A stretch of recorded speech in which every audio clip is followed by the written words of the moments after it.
నేపాల్లో parliament elections జరుగుతున్నాయి. ఉదయం 7 గంటలకు దేశవ్యాప్తంగా పోలింగ్ ప్రారంభమైంది.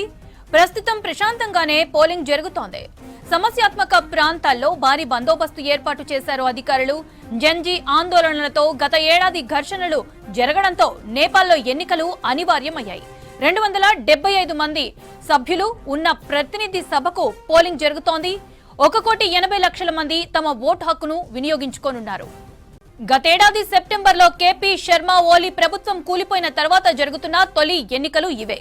275 స్థానాల్లో 165 స్థానాలకు నేరుగా, మరో 100 సీట్లకు ఓటింగ్ ఉంటుంది. రాజకీయంగా నేపాల్ ఓటర్లు రెండుగా చీలిపోయినట్లు ఎక్స్పర్ట్స్ చెబుతున్నారు.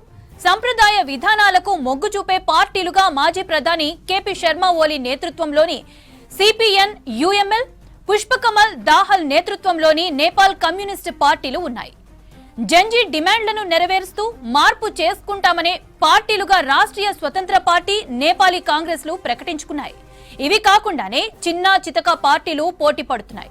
ప్రస్తుతం ఆపద్ధర్మ ప్రధాని సుశీలా కర్కి నేతృత్వంలోని ప్రభుత్వం పాలనా వ్యవహారాలు చూస్తోంది. నేపాల్లో పార్లమెంట్ ఎలక్షన్స్ జరుగుతున్నాయి. ఉదయం 7 గంటలకు దేశవ్యాప్తంగా పోలింగ్ ప్రారంభమైంది.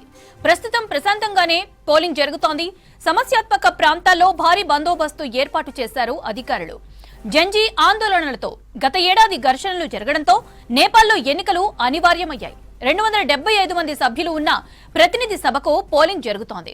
1,80,00,000 మంది తమ ఓటు హక్కును వినియోగించుకోనున్నారు. గతేడాది సెప్టెంబర్లో కేపీ శర్మ ఓలీ ప్రభుత్వం కూలిపోయిన తర్వాత జరుగుతున్న తొలి ఎన్నికలు ఇవే.